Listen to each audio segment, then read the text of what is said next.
Inilah kisah yang membuat para ulama menangis. Seekor anjing yang dimuliakan Allah hanya karena ia memilih teman yang beriman. Pada masa dahulu, hiduplah sekelompok pemuda beriman yang dikenal sebagai Ashabul Kahfi. Mereka adalah pemuda yang jujur, pemberani, dan hatinya dipenuhi cahaya tauhid. Namun di antara mereka, ada satu makhluk yang tak pernah kita sangka. Seekor anjing yang disebut para ahli tafsir sebagai Qithmir. Ia bukan ahli ibadah, ia bahkan hanyalah binatang yang mengikuti kemana para pemuda itu pergi. Semuanya bermula ketika para pemuda itu melarikan diri dari kejaran Raja Zalim, seorang penguasa yang memaksa rakyatnya meninggalkan iman. Ashabul Kahfi memilih hutan, lembah, dan gunung berbatu demi mempertahankan tauhid, dan di belakang mereka berlari anjing ini. Ketika para pemuda hampir sampai ke gua, anjing itu kelelahan, lidahnya terjulur. Ia menjilat tanah, tubuhnya gemetar, tapi ia tetap mengikuti mereka. Para pemuda awalnya takut keberadaan anjing itu akan membuat musuh menemukan jejak.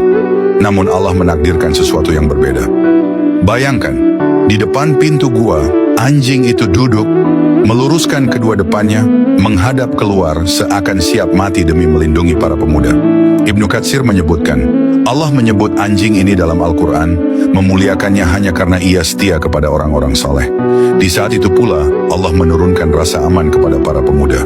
Mereka tertidur selama 309 tahun, sementara anjing itu tetap dalam posisi penjaga yang setia. Betapa besar rahmat Allah kepada makhluk yang tidak berakal. Dari peristiwa ini kita belajar bahwa lingkungan menentukan kemuliaan seseorang, bahkan seekor hewan. Jika anjing bisa dimuliakan karena menemani ahli iman, maka bagaimana dengan kita, manusia yang diberi akal dan hati? Pilihlah teman yang mendekatkanmu kepada Allah, karena dunia ini sirna, tapi nilai di sisi Allah akan kekal selamanya. Semoga kisah ini menambah iman kita dan membuat kita lebih berhati-hati dalam memilih sahabat. Kalau kisah ini menyentuh hatimu, tuliskan Allahu Akbar di kolom komentar.